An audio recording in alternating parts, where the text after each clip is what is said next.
और उन्होंने डॉक्टर रामविलास वेदांती उत्तर प्रदेश के मछली शहर संसदीय क्षेत्र से 11वीं लोकसभा और प्रतापगढ़ संसदीय क्षेत्र से 12वीं लोकसभा के सदस्य रहे। वे रेल संबंधी संसदीय समिति के सदस्य भी रहे। एक सक्रिय समाजवादी समाजसेवी के रूप में उन्होंने गंगा नदी के प्रदूषण के विरुद्ध अभियान एवं कई आध्यात्मिक अभियानों का नेतृत्व किया।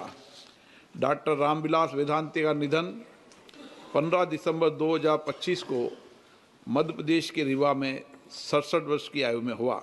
ये सभा डॉक्टर रामविलास वेदांती के निधन पर गहरा शोक व्यक्त करती है तथा शोक संतप्त परिवारों के प्रति अपनी संवेदना व्यक्त करती है। अब ये सभा दिवंगत आत्मा के सम्मान में कुछ देर मौन रहेगी।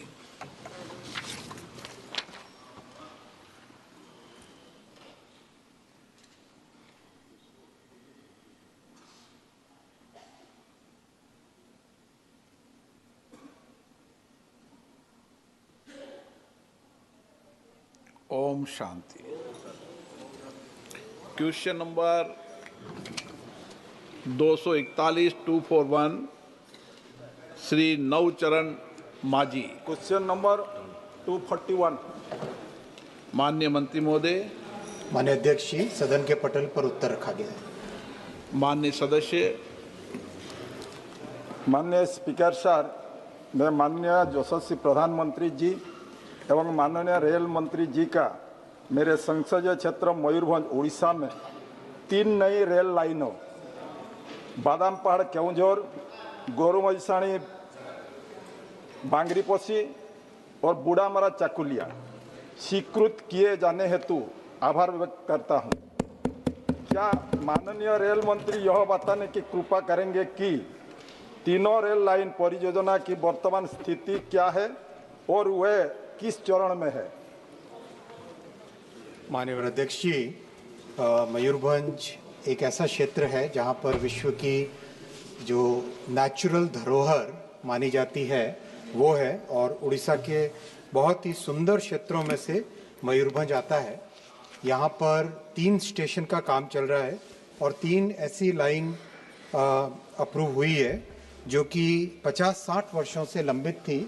50-60 वर्षों से उसकी डिमांड आती थी। तो माननीय सांसद महोदय ने जो प्रश्न यहाँ रखा है वो बहुत ही वैलिड प्रश्न है। मैं पहले स्टेशन की बात संक्षिप्त में बताना चाहूँगा। बारीपदा स्टेशन में 7 करोड़ रुपए का इन्वेस्टमेंट हुआ है, करीब काम कंप्लीट हो गया है। बादाम पहाड़ में काम चल रहा है, 12 करोड़ रुपए का इन्वेस्टमेंट हो रहा है। Building, platform, extension, circulating area, इन सब का काम यहाँ पर हो रहा है।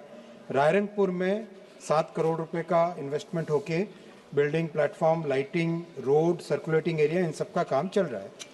माननीय अध्यक्ष महोदय, उड़ीसा में 59 स्टेशंस पे काम चल रहा है नवनिर्माण का, जिससे अमृत भारत योजना के तहत माननीय प्रधानमंत्री जी ने जो आज विश्व की सबसे बड़ी स्टेशन रीडेवलपमेंट प्रोग्राम हाथ में लिया है, उससे उड़ीसा के 59 स्टेशंस का कायाकल्प नवनिर्माण हो रहा है।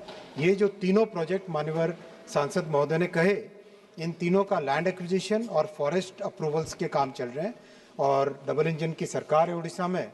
बहुत तेजी से राज्य सरकार की तरफ से भी बहुत अच्छा इसमें सहयोग मिल रहा है और जैसे ही काम आगे बढ़ता जाता है वैसे मैं माननीय सांसद महोदय को भी जानकारी देता रहूँगा। माननीय सदस्य।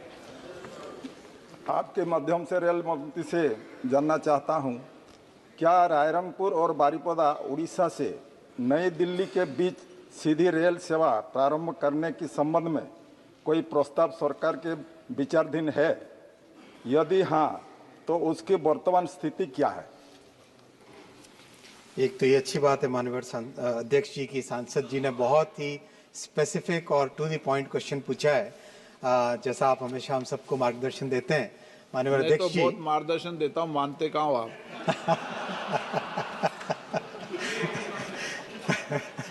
कुछ तो मानते भी है, कुछ लोग तो मानते ही है। माननीय अध्यक्ष जी,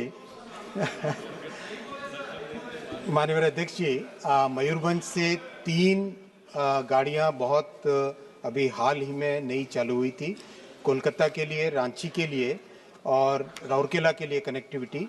उन तीनों का भी बहुत अच्छा लोगों में प्रभाव है। और इसके अलावा भी चाहे मयूरभंज हो या देश के किसी भी कोने से हो, बहुत सारी नई गाड़ियां इस समय में चालू हुई है, चाहे वंदे भारत हो, अमृत भारत हो, बाकी दूसरी गाड़ियां भी। मान्यवर सांसद महोदय ने जो स्पेसिफिक डिमांड की है, उस डिमांड के लिए अगर वहाँ पे फिजिबिलिटी हुई तो ज़रूर उस पर काम करेंगे। श्री गोडम नागेश। अध्यक्ष महोदय, अमृत भारत स्टेशन योजना अंतर्गत देश भर में 1337 स्टेशन में चिन्हित किए गए। हमारा तेलंगाना में भी 40 स्टेशंस का चिन्हित किए गए। उसमें 40 में से केवल 4 स्टेशंस का ही काम पूरा हुआ। मेरे संसदीय क्षेत्र आदिलाबाद तेलंगाना में 2 स्टेशंस का बासर और आदिलाबाद का चिन्हित किए गया। ये अमृत भारत स्टेशन में एक का काम जारी है। मैं मंत्री महोदय से ये पूछना चाहता हूँ आपके माध्यम से अध्यक्ष जी, क्या ये अमृत भारत स्टेशंस का ये वर्क्स कंप्लीट करने के लिए कोई समय सीमा निर्धारित है क्या? माननीय अध्यक्ष जी, चलते ट्रैफिक में स्टेशन का पुनर्निर्माण करना बहुत ही डिफिकल्ट काम होता है, क्योंकि सेफ्टी अपने आप में बहुत इम्पॉर्टेंट है, सबसे इम्पॉर्टेंट है। और जब ट्रैफिक चल रहा है, गाड़ियाँ चल रही है, ऐसे में स्टेशन का पुनर्निर्माण करना अपने आप में बहुत ही कॉम्प्लेक्स काम है। विश्व के कई देश हैं जिसमें जब स्टेशन का रीडेवलपमेंट का काम चलता है, तब वहाँ पे ट्रैफिक को 3-3, 4-4 साल के लिए रोक लिया जाता है। ऐसा भारत में हम नहीं कर सकते, क्योंकि अपने यहाँ रेलवे से मूवमेंट बहुत ज़्यादा है। 750 करोड़ लोग रेलवे से ट्रैवल करते हैं।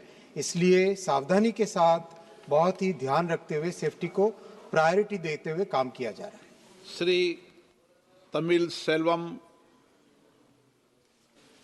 தேங்க்யூ பேரவைத் தலைவர் அவர்களே. இது 18வது லோக்சபா நடக்குது. 1வது லோக்சபாவிலிருந்து 18வது லோக்சபா வரைக்கும் எங்கள் பெரிய தேனி பாராளுமன்றத்தில் கேட்குற கேள்வி, திண்டுக்கல் சபரிமலைக்கு புதிய ரயில் தடம் வருமா வராதான்ற கேள்வி 70 ஆண்டு காலமாக கேட்டுக்கிட்டு இருக்கோம். ஆண்டுக்கு ஒரு முறை 1 கோடி பக்தர்கள் ஐயப்பன் கோயிலுக்கு செல்கிறார்கள். தமிழ் மாதத்தில் 5 நாட்கள் 5 லட்சம் ஐயப்ப பக்தர்கள் செல்கிறார்கள். ஆகவே திண்டுக்கல் சபரிமலைக்கு முதல் பேஸாக திண்டுக்கல் லோயர் கேம்புக்கு முதல் பேஸ் புதிய ரயில் हिंदी में कर लो, आप इंग्लिश में कर लो। इंग्लिश में कर लो, इंग्लिश में लैंग्वेज परिवर्तन कर लो। आ रही है आवाज? सर आ नहीं रही थी ढंग से। आप दोबारा एक बार दोबारा बोल ले, वापस पूछ ले। अब कर ले, चेंज कर ले। Can you hear me, sir? Dindigul சபரிமலைக்கு 1வது லோக்சபாவிலிருந்து 18வது லோக்சபாவில் தங்கத்தமிழ் உட்பட கேட்கிற கேள்வி, திண்டுக்கல் சபரிமலைக்கு புதிய ரயில் தடம் வருமா வராதான்ற கேள்வி எல்லா லோக்சபாவிலையும் கேட்டுட்டோம். இது வரைக்கும் அதுக்கு உண்டான ஸ்டெப்ஸ் எடுக்கல. ஆண்டுக்கு ஒரு முறை சபரிமலைக்கு 1 கோடி ஐயப்பன் பக்தர்கள் செல்கிறார்கள் த்ரூஅவுட் இந்தியா. மாதம் ஒரு முறை 5 லட்சம் ஐயப்பன் பக்தர்கள் செல்கிறார்கள். ஆகவே தயவு கூர்ந்து மாண்புமிகு அமைச்சர் அவர்கள் திண்டுக்கல் லோயர் கேம்புக்கு முதல் பேஸாக புதிய ட்ரெயின் ரூட்டை கொடுத்தால் நலமாக இருக்கும் என்பதை பேரவைத் தலைவர் மூலம் கேட்டு அமர்கிறேன். Honorable Speaker, sir, Honorable MP had met me a couple of days back regarding this new line from Dindigul to Sabrimalai, and he had requested that can we take the line up to the lower camp of Sabrimalai. This is a proposal which he had given about 3 days back.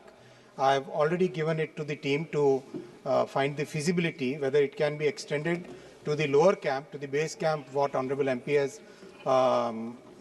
has shared with me just a few days back.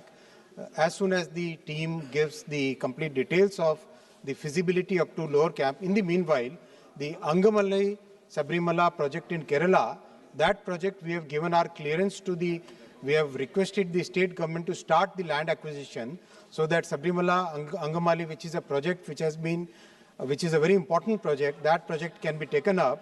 As soon as the state government starts the land acquisition, the project can be started.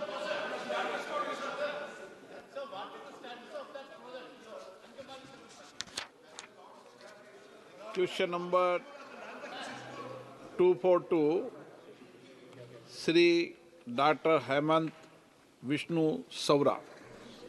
Question number 242 sir. माननीय अध्यक्ष जी, सदन के पटल पर उत्तर रखा गया है। माननीय सदस्य, मैं प्रधानमंत्री श्री नरेंद्र मोदी जी और रेलवे मंत्री अश्विनी वैष्णव जी का बहुत बहुत आभार व्यक्त करता हूं कि पालघर में बहुत अच्छे रेलवे से काम हो रहे हैं। वैसे ही मेगा टर्मिनल विकसित हो रहा है, पालघर अमृत भारत स्टेशन विकसित हो रहा है, बुलेट ट्रेन भी जा रही है। पालघर में 104 स्टॉपेज दिए हैं अभी तक और 99 बोईसर में दिए गए हैं। DFCC भी स्टार्ट हो गई, उसकी वजह से काफ़ी सारी ट्रैफिक कंजेशन भी कम हुआ है। काफ़ी लंबे समय से कुछ मांगे और रही हैं सर, जैसे बांद्रा रामनगर एक्सप्रेस बोईसर के लिए और खानदेश के लिए